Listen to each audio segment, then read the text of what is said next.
So, welcome back to Third Age Reforged, and to a map that I haven't had the pleasure of seeing in quite some time. This is the Reforged version of Rivendell. This is one of the first maps of WKs I actually played on, if I remember correctly. This and Edoras were the two first ones, I believe, and it feels like ages ago that I first showed this map off, but now that we're very close to, well, close anyway, to the patch coming out, I don't want to sort of put any time frames in anyone's mouths.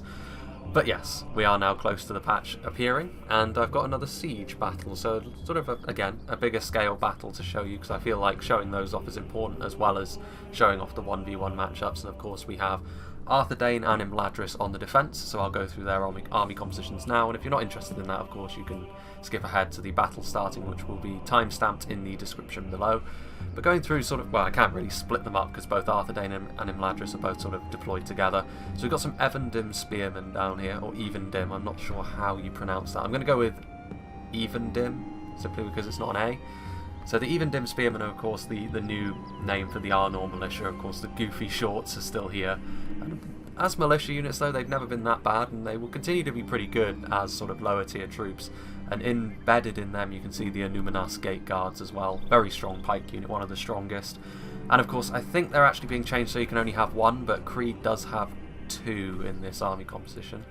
But yes, in a similar way to the Wardens of Tirn Gothrad that the Cardlan high tier pikes, they will also encourage nearby troops, so embedding them in militia units like this will keep the militia in the fight for a lot longer, and of course will give them a lot more of a rigid front line.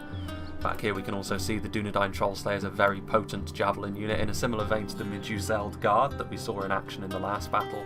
They've got a very potent missile damage. They don't have too much ammunition, but of course when they do run out of ammo, they are a very effective melee troop as well. Melee combatant, I should say.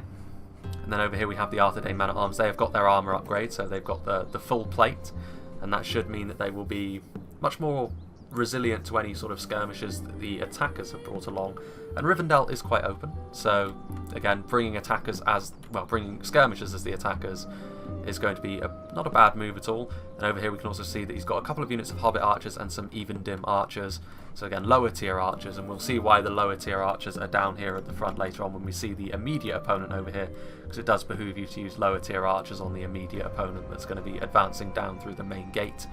And then over here we also have some Arraign marksmen, so again the sort of standard, more heavily armoured archer. And we've also got some Elder Quinga over here from Starling, who is playing as Imladris. And over here I think it's more of the same indeed, so there's a lot of archers here at the front. And I feel like already there's a bit of a meta for bringing a lot of archers on the defence, because they are quite effective at dealing with certain units. And that back here at the front you can also see more Arraign men-at-arms and more Numinas Gate Guards. So moving further into the settlement, we will start to get into some of the more heavy-duty melee combatants that the defenders have at their disposal, starting over here with the dismounted Knost Arraign Knights, again previously known as the Arraign Knights. They're not AP, but they are still a very good combatant at slicing through low armor targets, and they are also more skilled than axe-wielding units. And then again, a very similar story back here with the Imladris Blade Masters. Already a big fan of these guys, I must say. Imladris in general has impressed me thus far.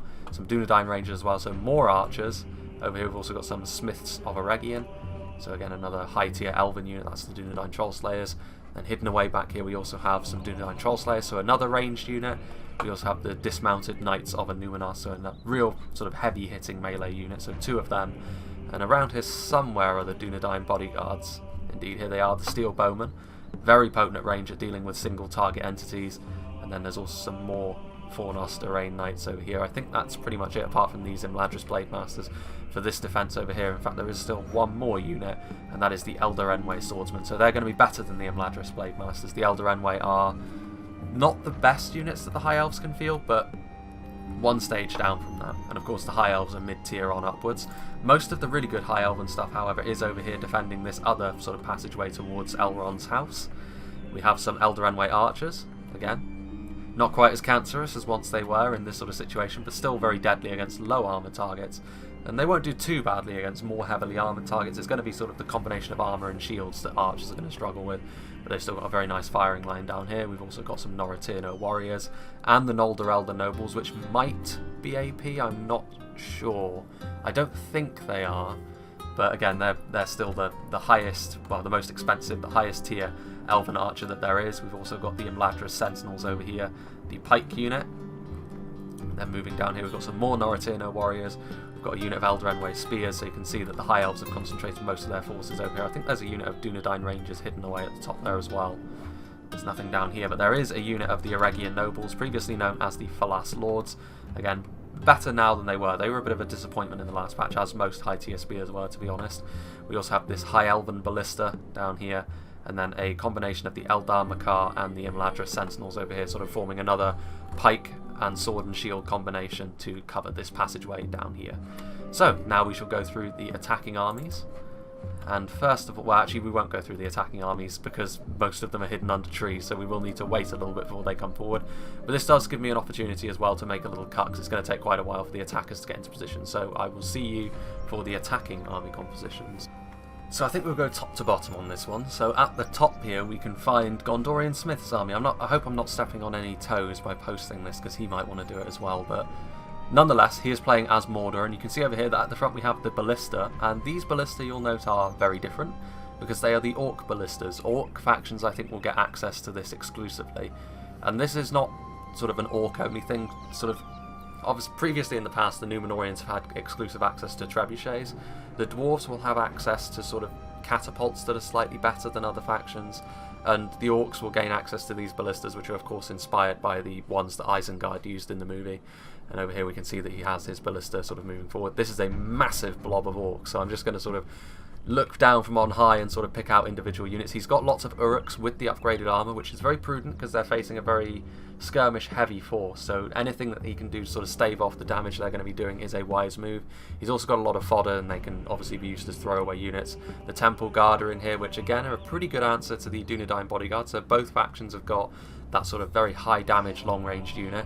There's a lot of fodder in here. There's also a lot of Maulers, which again are much more delicate. They will be pretty good against a lot of the armoured sort of Arthedain units, provided they can saturate the line, but it's whether or not they will still be alive by the time they get to the sort of front line in any sort of shape to face down the professional Arthedain infantry. There's also some Númenórean Shadow Guard in here that I can also see the Orc Javelins, because they've got the Javelin racks on their back. Back here we can also see the Númenórean Shield Guard, so a very sturdy shield unit indeed. And then over here we got the Sauron's Will, again perhaps a little bit fragile in the face of those archers, and also the dismounted Temple Inquisitors, who of course in sustained melee are going to be very tough for any of the defending units to deal with. But again, they will probably be the subject of a lot of ranged fire, so a nice big blob of primarily fodder and Uruks, which is right for this sort of situation, and then individual units which they're going to need to get into the melee. They're going to need to hope that they don't take a lot of ranged fire. And then down here, as we sort of get involved, oh, and that is something else that I have been told apparently, sometimes because my unit quality is on highest or high, the ballistas will disappear as we get closer. We will need to stay away from them to see them fire. But the Misty Mountains also have a similar ballista. I think it's only a glitch with them though, because the Mordor one was alright when I got close to it. Also down here, as we sort of go underneath the tree cover, we can see that the Bolg's champions are here, presumably in case Arthedain or Imladris with their good cavalry decided to bring some cavalry on the defence and sally out. That hasn't proved to be the case though, and the Bolg's champions will likely be a bit more of a liability now, because the archers will shred them if they get close. But maybe they can get some good charges off. Maybe if they can get in and amongst the settlement, sneak in behind the lines, they can cause a lot of havoc. There's also a lot of goblin infantry, of course. The Misty Mountains, more than anything else played by Dark Elven King here, are going to be the most quantity-focused faction in the game. I think you're going to see legions and legions of goblins coming at you with a few units of quality. And obviously at the front here we've got heavy goblin infantry. Decent tar pit they've been in the past, and I think that is still going to be the case. For orcs, they've got, well, for their tier as well, lower tier orcs, they've got decent armour, they've got a decent shield value. So hopefully they can be the ones to really soak up some of that defensive archer fire. And then as we look over here, we can also see the Drake Broodlings, which I believe are going to be sort of... I don't really know what to make of these guys, to be honest with you. I don't really know what they're for. I do know what their weakness is, however, because I was present for when they were talking about this. And yeah, I'm not going to give it away though, because that would be cheating. Over here we can see some mountain trolls, good line breakers of course, bit fragile, but again, if you use them at the right time you can smash an enemy line to bits. Some more heavy goblin infantry, some heavy goblin archers back here. There's probably some hidden units as well, so got to get a nice close-up on the Orc bodyguards, simply because I'm so pleased that they now have their own unique model to differentiate them from their lower tier brethren. There's also some standard Goblin Archers. There's got to be some blackbacks hidden around here somewhere as well, because this is a relatively low tier army and there's bound to be some higher tier units. Then over here, a faction that I'm really excited to see perform is Rudauer. It's got a lot of Black Waltz over here, so again, a lot of axe infantry, which will be good against Arthedain. Not so good against Imladris, and he's got the daunting prospect of going down the south road here. Honestly, seeing as this is Rudauer, I wouldn't go down the south road at all. I would just join up with my allies and try and push through the centre, because you're going to get slaughtered if you go down the south road there. He's got some Rudauer swordsmen, which will be slightly better at taking the arrow fire, but again, that's a lot of archers up on that cliff. It's a real daunting prospect for Lord of Belagos to try and deal with. He's got a lot of axemen as well, which won't do too well against the high elves. He's got some Coldfell marksmen, so some middling archers. He's got a catapult, which could potentially dislodge the high elves from their perch. Trollshaw berserkers as well, decent infantry, axe thrower hybrid I think they are, or javelin thrower, one of the two. Foradrim axemen, again, in this sort of situation with how many archers are present, probably not going to be the most optimal pick. But if they can get into melee with Arthedain's units, they should do a decent job. That's a lot of axemen as well. And then he's got some units a little bit further forward as we look in here. He's got the Angmar enslavers, which if I get a nice view of them from the front, they look pretty mean. They are a halberdier unit, so we'll see how well they do again. A lot of Rudauer's army works well against armour, so they're definitely better off going for Arthedain. I would not go down through that nasty riverside road there, because the high elves... Oh, 6 times speed. The high elves will rip you asunder. Let's see what these ballistae shots can do. I've heard that they're significantly more effective than regular ballistas, which, to be honest with you, the ballistas kind of needed. They've always been a little bit of an anti-siege only kind of deal. However, seeing that the ballista is sort of moving forward and trying to skirmish them down from a distance, Arthedain are going to sally out with some of their marksmen. They do need to be a little careful, however, otherwise the Bolg's champions can charge these guys down. A little bit exposed. Indeed, I think he's seen the Bolg's champions at this point and has decided to retreat. So again, it's going to be likely a pretty touchy-feely affair from the get-go here. The attackers, understandably, will not want to advance gung-ho into this defensive line, because there is a lot of archers here, both low and high tier. I mean, Rudauer especially have got their work cut out. We'll see what they do. I mean, if I were them, as I've said, I would not go down there, at least not immediately. I would wait for my allies. I'd link up some of my units with my allies probably to go over there and help them down here, and then wait for the high elves to move some of their troops off, because if you look over here, the town centre is over here, so these troops over here, if they're not engaged, they're just going to be sat there doing nothing, and the attackers could try and go for the town centre. That's what I would do if I were Rudauer anyway. Again, it seems like Rudauer, one of the times I showed them, they were facing off against Linden in an open field and half their army got eviscerated immediately. They've not had the luck of RNG on their side so far, that's for sure. The ballista is still reforming. In fact, I think I will make a little cut here, to be honest with you, because the ballista's probably not going to start shooting, because it's going to be a game of cat and mouse between these archers and the attacking forces, and we're still waiting for Rudauer to come down off the hill. So I will make a little cut until the attackers are truly beginning their advance. This is a rather interesting game of cat and mouse they've got going on here, but finally it looks like the Orc fodder have finally decided to charge in. They have managed to deny the Arthedain men-at-arms their sort of fully defensive formation, but they're just going to get pushed out of the way so that the Arthedain men-at-arms can reform. For a while it was evenly matched, but now of course the Arthedain men-at-arms, now that they're fully engaged in the combat, are going to be beating back these Orc fodder. Orc fodder being sent forward on their own, although now Goblin infantry are also being sort of committed forwards to join the fray. These Hobbit archers are here, and you can actually see the evidence of some of the Orc ballista hits. The ballista sort of hitbox is bigger on these, so it's going to be sort of a halfway house between the catapult and the ballista, only it has the accuracy of a ballista, so the Orcs have got a real reason to bring them, both on the attack and on the defence, although usually, let's face it, the Orcs are on the attack in these things. The Arthedain Gate Guards, or Anuminas Gate Guards I should say, to give them their proper name, are getting into the fray, going to be reforming behind their men-at-arms, giving them some cover. The fodder, of course, won't be getting through here. So I'm a little bit surprised that more ranged pressure is not coming down, because again, sending forward fodder and infantry on their own has rarely yielded any sort of positive results in the past, and it won't really do so in the coming patch either, I don't think. They're just going to get stomped. I mean, some of the Arthedain men-at-arms have fallen. The Orc fodder won't be quite as useless in combat as they once were, simply because all of the stats have been sort of streamlined a little bit so that everything's a little bit closer together, and the bloat that was happening hasn't really taken effect in this patch, as it were. So you won't see anything with like 50 melee defense where they don't take a single casualty anymore. But even so, these fodder are still going to get ripped apart pretty quickly, although the Anuminos Gate Guards are not following the men-at-arms, so this will lead to more casualties than perhaps the defenders would like to be seeing. And while if we just sort of hop across the river, we can see that Rudour are slowly but surely going down Death Road, as it were, heading towards the Imladris skirmish line, which is of course protected by spears and pikes, so pushing through is not really going to be too much of an option.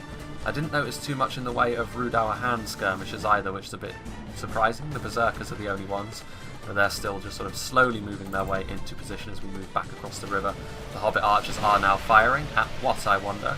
The Uruks, getting some decent kills, but again this is because they have a very linear firing line on them. Also we see here that some of the Goblin infantry are able to sneak around, get into these Hobbit archers in melee, which is good for the attackers. Not managing quite to cover the entire line, and the Uruks will try and push past as well, and Uruks getting in behind the line is a little bit more worrying than just sort of basic Goblin infantry. So you can see that over here for the time being the attackers concentrated on one front, although they are moving around the other road as well. These Uruks are going to be needed to sort of consistently keep this attack up. And you can also see that the Ballistae are also moving into position. They need to move up their archers as well, so they've got a real sustained ranged pressure on the defences over here. Oh, and there goes the Orc Ballista, and you can see that it has got a significant amount more firepower, as it were, with the fire ammo, but also just the fact that it's got a lot more stopping power. It's going to be able to kill a lot more men per hit, which is going to be what the Orcs need here, because they're definitely not going to be faring too well under the amount of ranged firepower that Arthedain and Imladris have. Arguably the strongest archers of the human factions are Arthedain, and then Imladris as elves, of course, might not be the strongest among elves, but they've still got a very strong skirmish force. And at the moment they've only had to deal with hobbits, and they've already taken a decent amount of losses. These Uruks have taken some shots in the side and back, so that means their shield bonus is not really going to be applying. Meanwhile, if we go down over here, we can see that Rudour are now getting into the fray, going to be engaging with these Elder Enway spears, who have gone forwards on their own, which is an interesting gambit from Starlin. Yes, the Elder Enway spears, of course, with how much quality they bring to the table, basic Rudour infantry is not going to be a match for them, and you can see that the Coldfell marksmen are just getting torn to shreds by the Elven Archer line. If we move back up over here, we can see going into the Archer fire. Oh, bit of lag there. The Norteno Warriors, the first ones to engage, which of course means he's saving his more quality ammunition for later. There's also the Dunedain Rangers. It's a really, really tough ask for Rudour to come through this road with how many archers there are. And also their best hope is to try and wear down the High Elven front line, but even that's going to be difficult for them, because the Elder Enway Spears and the Eldar Makar and the Imladris Sentinels are all really quality units. And single units of Rudour swordsmen like this, you can see that his army is split, basically. So he's only sent forward part of his army here. They're not going to have any reinforcements. They're not really going to be able to sustain this assault for very long, and ultimately it's going to fall apart. So over here, the High Elves just tearing into those Coldfell marksmen. That's almost bullying. So not going too well for Rudour over here. As we can see the other assault beginning over here, the Númenórean Shield Guard leading the way into the Arthedain Pike and Spear line, being backed up by the fodder and the Uruks. The Shield Guard might be enough to push through here, but you can see that the Arthedain men-at-arms are on hand just in behind to help reinforce the line should it be pushed into. You can see the mass coming here. Again, Mordor kind of reinforcements are more readily on hand over here. The Númenórean Shadow Guard are moving forward, which means the range pressure, although the Hobbit archers will likely do okay in a skirmish fight against the Shadow Guard. The Shadow Guard are much more focused on the damage they can deal rather than protecting themselves with armour. You can see over here that the Uruks are still alive, but they are starting to look haggard. I mean, they're only at 80 troops, which for Orcs is not a huge amount. Sending forward the Javelins is an interesting one as well, because they are going to be right in the firing line for all of the archers. Arthedain and Imladris have posted up over here, although it's primarily Arthedain on this front. Oh my. as the lag comes in. But again, this unit of Arthedain men-at-arms was also sent over here to shore up the line. The pikes are still holding remarkably well. And also over here you can see that this is really the first time I've seen a real blob fight in the new patch preview, which is probably why there's lag. Ooh, this is a bit weird. I have to say I was happy to not have to encounter lag in the 1v1s I've been doing recently, but back to business as usual, I see. Oh my, and this is why. Look at this. If I don't move the camera too much, it's not too bad. That's what I keep telling myself. As you can see, the heavy goblin infantry is moving forward here. Oh, why is it so laggy? I'd hope that we wouldn't have to deal with it. Oh well. You can also see that the side fire here from the archers is also coming in. So again, these even dim archers, I should say, they're lower tier, but provided they shoot into the backs of these shielded infantry, the shield bonus will not apply. Let's go back over to where Rudar are and see how they're coping. Not too well, it looks like. As we sort of head over here, yeah, the Rudar swordsmen, they're wavering, they're going to be breaking off here pretty soon. It's even lagging over here, and this is only a very small fight. I wonder if there's a problem with the map. I hope not. That would really suck. You can see here the Rudar swordsmen wavering, they're going to be broken, and also the Coldfell marksmen just getting absolutely torn apart. Not a good day at the office for them. You can see that what little remains of those swordsman units are routing. They won't be coming back, I don't think. They'd be very foolish to come back anyway. And these Imladris sentinels still looking pretty good. They have taken a few arrows, but other than that, doing pretty well for themselves. Right, let's go back into the meat grinder. Yeah, here we go. 3 FPS. Oh dear. Alright.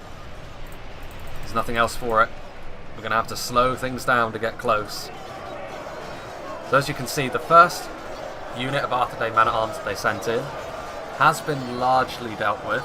There's only 24 of them left, but again, you can now see that Uruks are now being backed up by heavy goblin infantry, so it's not quite the trash of the early game that's being sent in now. Slightly better units, slightly more survivable. But the real problem for the attackers is they don't really have the ability to be pushing through these Anuminas gate guards. I think they're trying to send forward these Orc javelins to try and affect some sort of advance with their stopping power, but they are also going to get targeted down very readily by the archers. And you can see over here that, well, actually no, all of the archers have sort of turned their attention onto the other side. The Numenorian Shadow Guard and the heavy goblin archers not doing too well as we sort of go through the trench there. Over here we can see that there's also goblin archers over here as well, but in a skirmish fight, of course, Arthedain are always going to have the beating of the Orc factions, really, and Imladris will as well. But as we move forward here, the Trolls have busted through the line. It's an interesting decision because they can't really get anything to help the Trolls back here. What are they going after? They're going after the Dunedain Ranger, that looks like, which is a good choice. But back here, hidden behind the building, we can see the Imladris Blade Masters ready to pounce, and they are going to get into those Mountain Trolls. And the Mountain Trolls aren't going to do too well against these very high damage units. Mountain Trolls will get into the Dunedain Rangers, but it ultimately won't be worth it, really. As you can see, they didn't really even leave a hole in the line. I mean, there's still a lot of the even dim spearmen and the pikes where they tried to pass through.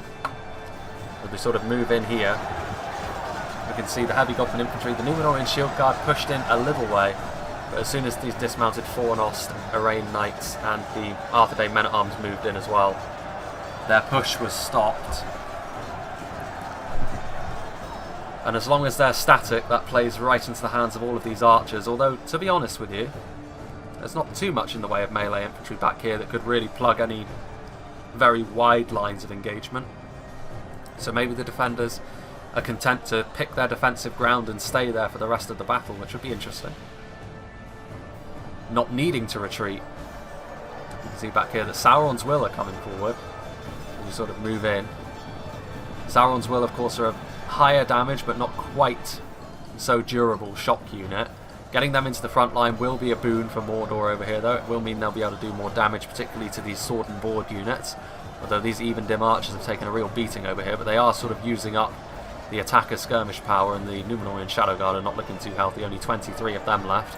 Let's go back up to 1 speed and we'll sort of stay far enough away from the fight that the lag won't bite us too badly, I think.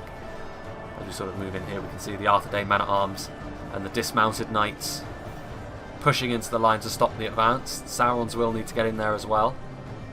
What's going on over here? You can see that the Forodrim Axemen, I mean, The Rudauer Swordsmen are a shielded unit and they got ripped apart by the Elven defence over here. The Forager Maxmen will fare no better. The Catapult is going to be needed, and the Catapult is moving up. I mean, if I were Rudauer, I wouldn't engage with my melee infantry over here, because they're going to get slaughtered. Force the Elves off their perch with the Catapult, that's what I would be doing. As we sort of move over here, once again, turning around, looking down from on high to try and limit the lag. You can see these Hobbit archers that are presumably out of ammunition are sort of going around the flank. Going to get some rear charges. The morale could be a problem over here. A lot of the Orc fodder are wavering. That could be a really bad thing. Yep, you can see they're routing off. So some of the fodder units, the Arthedain line remains strong. And they are able to hold.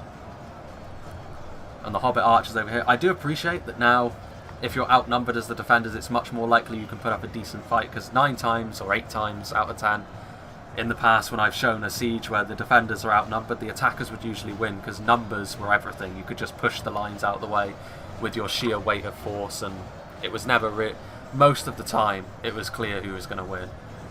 But now it's changed a little bit, although I will say that from what I'm seeing of the meta of both sieges I've been in so far, the prevalence of archers concerns me slightly.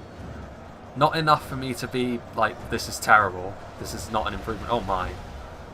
Because again, you've got things like that which can balance things like out. And again, the catapults, well, they routed their own men with that, to be honest with you.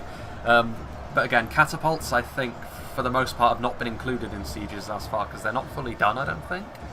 Or at least, whenever I've been in a siege for the preview, they've always asked me not to bring a catapult. So, I'm confused. But again, a catapult would definitely change matters, because it would allow the attackers to be a little bit more cautious in their advance and force the defenders into more uncomfortable situations rather than just advancing into their meat grinders. But here I would say the defenders have probably got the beating of the attackers. They've managed to sort of throw off the first wave and a half with relative ease. The Volks champions are probably going to be targeted by our arrows over here as well. They might try and charge in. This is kind of all or nothing. I mean, they went to charge in and then they bottled it. So they're going to go back. They didn't actually take any losses though, because they are only taking fire from lower tier archers. Although the Elder Quinga are not bad. The Volks champions need to choose whether they're going to charge or leave. I mean, the Hobbit archers are back there and they're going to get destroyed by the wargs. Sort of move over here. You can see the drakes. The drakes have come forward. And the drakes, I'm not sure how good they are, but as you can see, they have managed to kill quite a few Innuminous Gate Guards, but it has been at the cost of their own lives. So I would imagine that they are, well, look at them barge out the way. So yeah, I would imagine they're going to be similar in function to trolls. At least that's the only role I can see something like that filling. They managed to kill quite a few of the pikemen, but again, with the dismounted knights here, this line should hold, even with the Sauron's Will there. Let's go and see what Rudauer's infantry is doing. The Forager Maxmen and the Trollshaw Berserkers being sent forward. And even with the hand projectiles of the Trollshaw Berserk, wow, they've been absolutely decimated. There's only one left. And you can see that the Forager Maxmen trying to push into this. Again, I think Balagost has made the same mistake by sending forward individual units. I would definitely just be trying to use the siege. I mean, advancing in with Rudauer's low armour infantry into this position over here was always going to be very, very, very costly. And the Forager Maxmen as well in melee. They are, of course, an anti-armour focused unit. And that is not something the elves possess a great deal of. Imladris, more than the other elves, I think, does have a higher armour value. But even so, these low skill axemen are not going to be elven pikes and heavy infantry, or melee infantry I should say. The Eldon Makar are not exactly heavily armoured. Also I think these Norteno Warriors again, even when they get committed to melee, the elven archers are going to do quite well. More Trollshaw Berserkers are coming forward. They really need the venom of those hand projectile units. It looks like they're just being sent right into the melee as well. They really need to throw their ammunition before they do this, and I think Balagost realises this because he now pulls them back. Not great for Rudauer so far. Forager Maxmen coming forward. But again, the Imladris line has not budged an inch.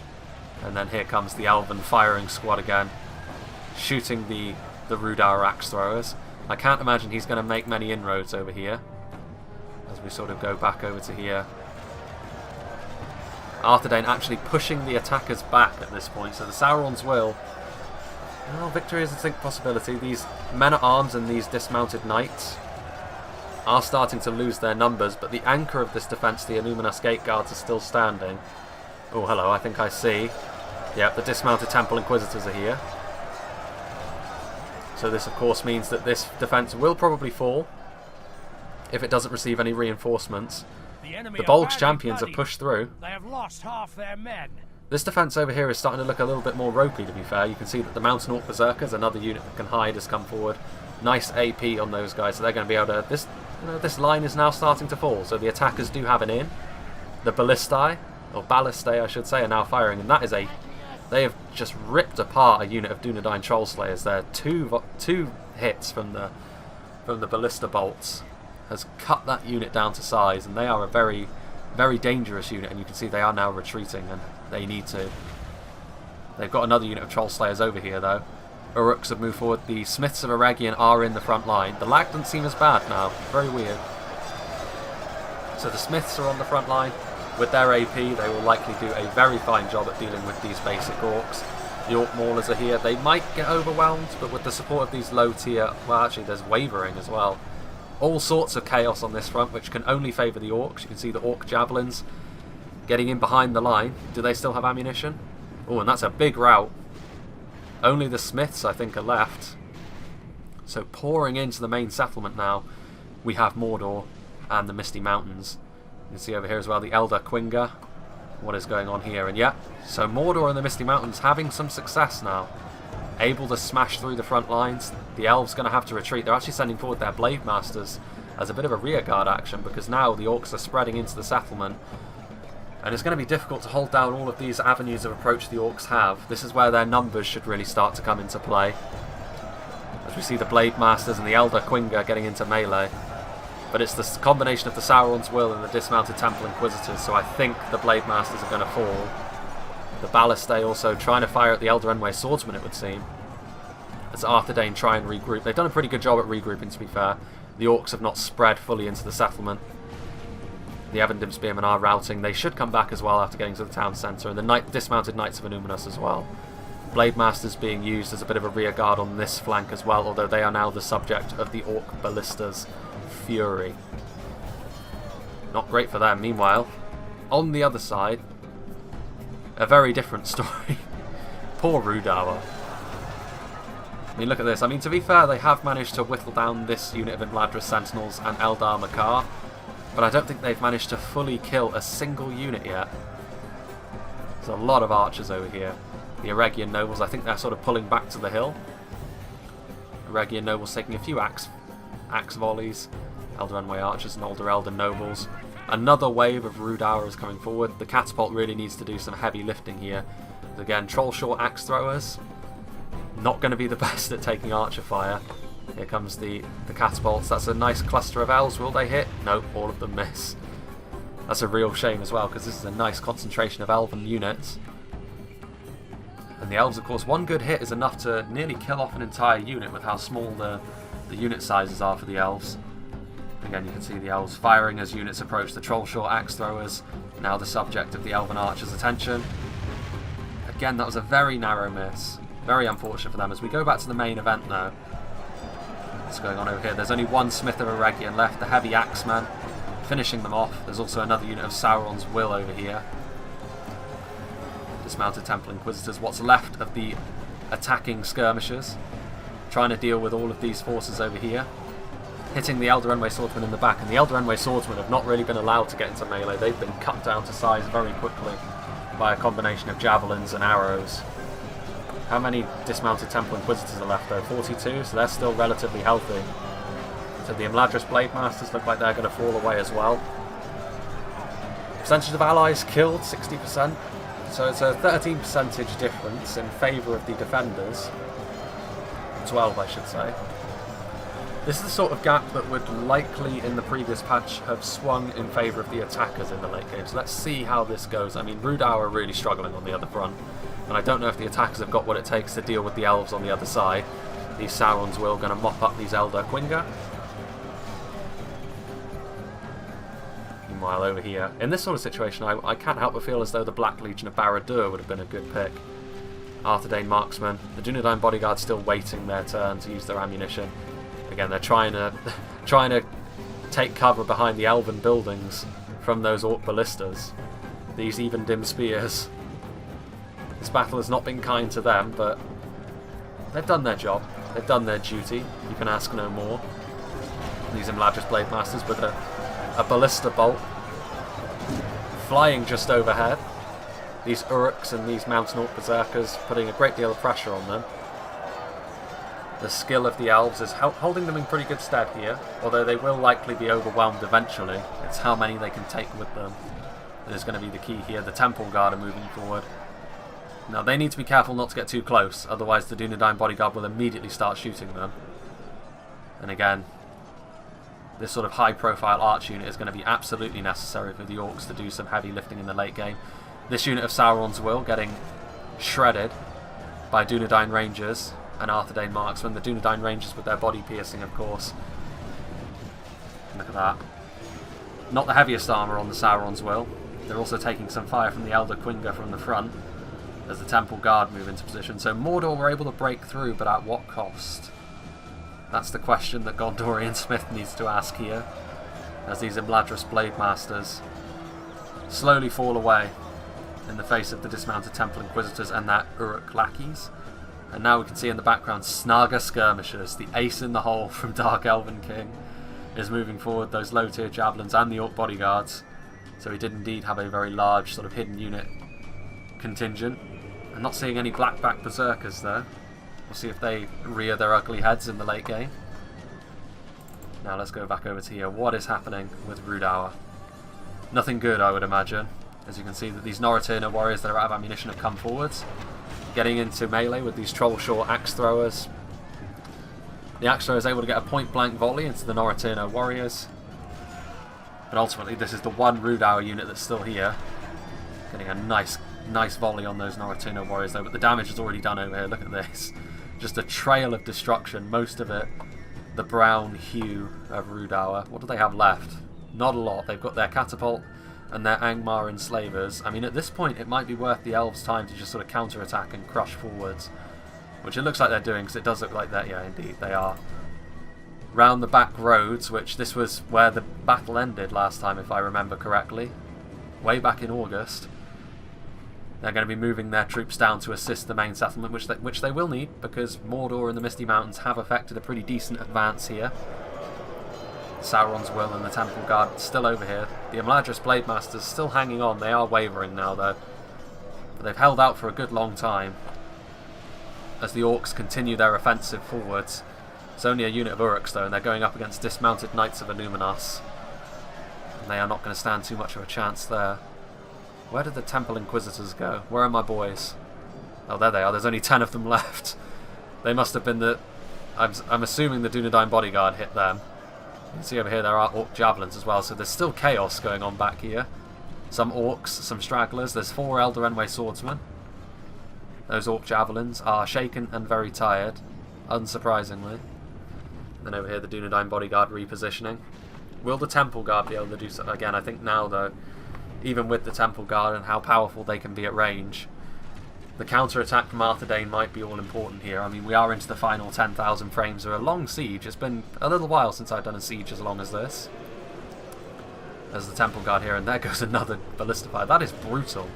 But again, most of that is friendly fire, because there's only 5 Blade Masters left. It's not worth the Orcs' time shooting them with the ballista. They definitely want to be going after something like these Troll Slayers, because the Troll Slayers in the late game are going to be enough to really tip this in the defenders' favour pretty heavily. But again, it's been well played by the defenders so far. They've managed their front lines very well, particularly on the front with Rudour. What is going on back here? Are the Angmar enslavers in the fight? They are indeed. This might be a unit actually that the elves have a little bit of trouble dealing with without anything of real genuine quality. They finally get a hit. I think they got 1 kill in that unit of Eldarenway archers. The Noldor Elder Nobles are back here as well.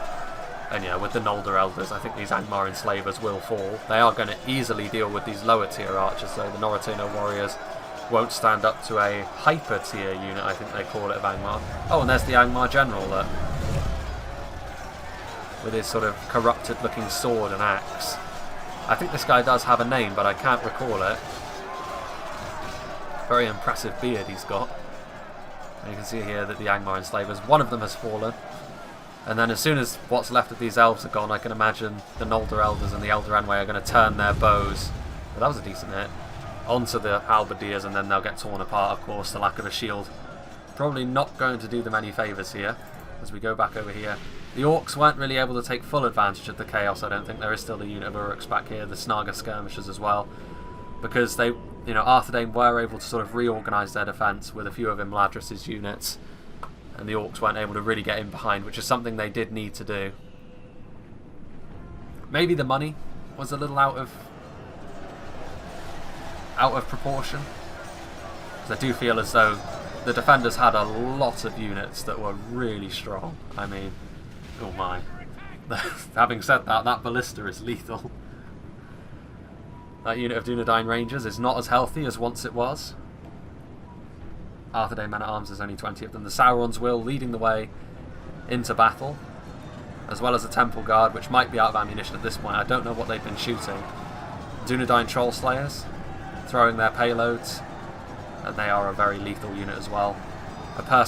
They were my personal favourite unit in the last patch, not because of how effective they were, because they didn't have a lot of ammunition, but there's something about them that I really like. I like the concept of a Dunedain Ranger that specialises in hunting down and killing trolls. And you can see that the damage they can lay down and the frontline staying power of the dismounted Knights of Illuminus is going to tilt this pretty heavily in favour of the defenders, I think. I mean, looking at what the attackers have left, the Ballistae is really their only hope, and you can see these Dunedain Rangers and Marksmen getting into position across the river.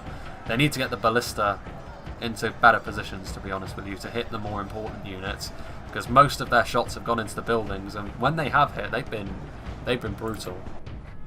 Are the elves kiting? They are. The finest elven pastime of running away and shooting the enemy. I really feel sorry for Lord of Balagost in this fight. It was definitely not the sort of fight that Rudar are going to do well in, but having said that, he could have just chosen not to advance down this road. Again, if the defenders can't force you to advance anywhere, unless they move forward with their archers, and then they would have had to give up their very comfy cliff position over here. Personally, if I was Balagost, I wouldn't have advanced down this road at all. It's got death written all over it. I would have waited back there, sent a few of my lower tier units, particularly my Forager Maxmen, which were never going to be good against the elves over here, to help with the advance over there. And then if the elves abandoned this position too much, I could have sent the rest of my army down here, taken a few pot shots at them with the catapult maybe. But yeah, these Angmar enslavers, life is not going to be kind to them. They are going to be kited into oblivion. Which leaves, of course, the only engagements left happening, as I lose myself, the Snaga skirmishers, the one and only. Well, that was a lot of friendly fire. The Orcs are, in true Orc fashion, the ballista, despite how effective it's been at killing the enemy, it's also got a really healthy amount of friendly fire as well. I would argue maybe the defenders should have a little bit less money, but the fact that it's as much of a landslide as it's looking like being, I mean, if we look at the percentages, well, it's not too bad. I think it's just the quality of units that the defenders have left. I mean, they've still got really high tier spears, infantry and pikes, which means it's obvious the defenders are probably going to win this, but even so, I feel as though maybe the attackers, if they'd just organised a little better, gotten a few more good positions with their ballista, if Rudar hadn't marched to their own doom, it was like the Battle of the Somme over there. Affixed bayonets, gentlemen. And then over there we can see the ballista's still firing, so it's got a healthy amount of ammunition at least. But it's also primarily hitting these buildings, and when it's not, it's just going into the back of their own troops. And over here, you can see these Arthedain marksmen able to finish off the ballista crew, although, you know, as soon as I get close, they disappear for some strange reason. These ones over here don't. It's only the Misty Mountains ones that does. The Mordor one is fine. Well, one of them isn't, but 3 of them are. What a strange glitch. But the Snaga skirmishers, they are able to chase off the Arthedain marksmen. These Orc bodyguards are still back here. The Dunedain Rangers over on the other side of the river, getting some nice hits. Composure is being lost from the Orc armies here. Oh, excuse me. What have they got left? They've got some perpetually routing pikemen back there. As As we're getting close to see the Arraign nobles. Once again, Imladris have impressed me. Although more for the reason that they were good in the last patch, which unsettles me a bit. But even so, well played from the defenders here. I don't feel like this was impossible for the attackers to win, but I also feel like they were always going to struggle. It's a lot of ranged firepower. I hope that defending sieges, the meta for defending sieges, doesn't turn into bring as much ranged units as you can, because I feel like that doesn't really get away from what my primary problem was with the last patch in terms of archers. It definitely isn't the case in a field battle anymore, but sieges, I hope not. I mean, in the 2 siege battles I've witnessed, one of which I was a part of, the defenders brought a ton of skirmishers, and it was what ultimately ended up winning them the fight. There goes the enemy general, all alone. Scythed down by the elves, unceremoniously. Here comes the dismounted knights of Numenos in force. Once again, I think the orcs primarily getting friendly fire there, breaking what little was left of their attacking force. And we've got the Dunedain Trollslayers. It's really just a matter of clean-up at this point. The orc armies are so strung out. And here we can see the dismounted knights of Numenos cleaving their way through these lowly Snaga. What's going on back here? There's the Silver Surfers, you can see from on high, and the Dunedain Rangers also busy hunting down the Ballista crew, and the Troll Slayers are there as well. It's an awfully long time in the battle left to go. Is there something that hasn't routed off yet? Madness.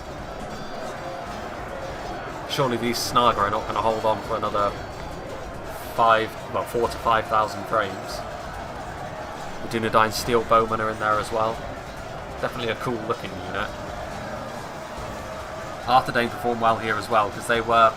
Good tidings. Oh, that was a general. I think that was Mordor's general.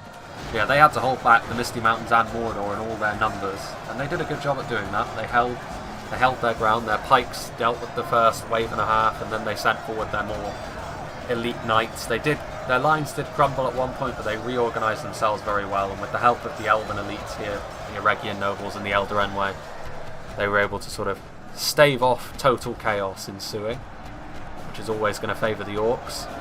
Here come the Imladris Sentinels as well. This is a long time left in the battle. There goes the Misty Mountain General. Again, just goes to show what is still left. Is there units back here? Ah yes, Belagost's Black Wolves. Rudauer still has men left. I think that's pretty much everything over here. There's still some fighting going on. And it is the Temple Guard, of course. More elite units, the Silver Surfers. Here we can see the Noldor Elders and the Eldarenway Archers coming forward.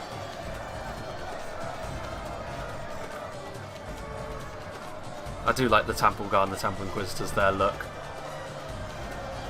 Something very menacing about the sort of chain face, not being able to see who it is you're really fighting. Mordor goes on, you know, and again, Mordor with the Nazgul and how they work, fear and despair is how Sauron does his business. They're doing a pretty good job at holding on here as well, these final 8 men, as soon as most of the men moved off and left only the spears, but now, of course, well, may as well go up to ×2 speed at this point. As we see what's going on back here, Goblin Archers are routing. It is just the Black Wolves that are remaining. Very offensive focused unit. I believe their axes are stone, actually, if we're getting close and have a look. And they're definitely very crude axes, nonetheless. They probably don't even have much of an edge to them, to be fair. As we sort of get ready for the final stand of Rudauer. Hopefully he can get some kills for himself. I can't imagine the kill counts are going to look too good for Lord of Belagost here. As he sort of gets himself into position. What have we got over there? The Noldor Elders? Surely they're going to at least do him the honour of meeting him in melee. Surely they're not going to shoot him from afar. Or are they? Are they going to do it? Are they going to disgrace themselves in such a manner?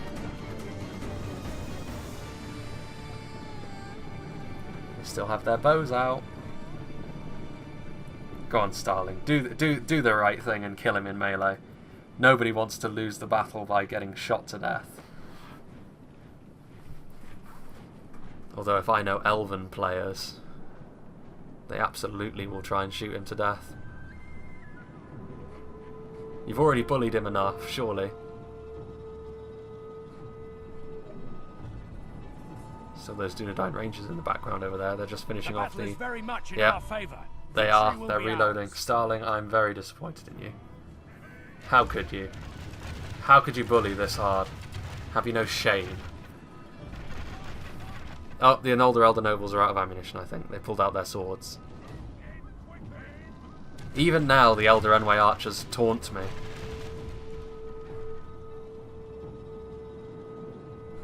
Poor Rudour. Not.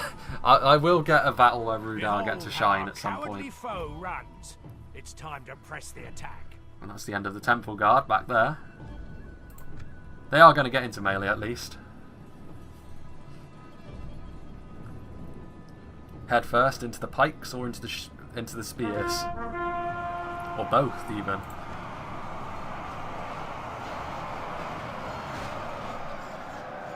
Nice charge onto the Arraign nobles there, killing a few of them. They likely won't outlast the pikes though. The pikes are going to be able to keep the axemen at arm's length very easily, especially low armoured pikes like these. And the elves have ceased firing. Good for them. They did the right thing in the end. Blackfolds in the last patch, of course, were in Eriador, now known as Cardolan. They are now Rudour, and they fit Rudour's aesthetic much more. A pelt-wearing, axe-wielding barbarian. And the Arraign nobles, despite taking a few losses early on in that engagement, are able to hold the line, and of course they are going to be attacked in the rear. Those Elder Enway spears coming forward. And the pikes doing a really good job pushing back the Blackwolds here. Pikes against low armour targets are going to be able to lay down what little damage they have much more effectively. It's against armour they really struggle, I've noticed. And the Arraign nobles also folding in. Blackwolds are definitely a unit which work better when they're supporting the advance of something else. On their own they just don't have the staying power. And now the Elven Archers finally deign to get their hands dirty by getting into the melee. Here come the Elder Enway and the Noldor. As we move towards the end of this game, and the defenders with a pretty comfortable win. It is within 20%, but again, for a siege, in a big siege like this, for it to be really close, I generally have to rule that it has to be within 10%. It wasn't a complete blowout, but even so, I feel as though the defenders were always going to have the advantage here. And again, maybe a looking at how funding is worked out in these siege battles. I do feel as though the attackers made some mistakes, but also I feel like the attackers should be entitled to make some mistakes when you've got the orcs in such numbers. It felt like they just got ripped apart in places. A little too easily for my liking.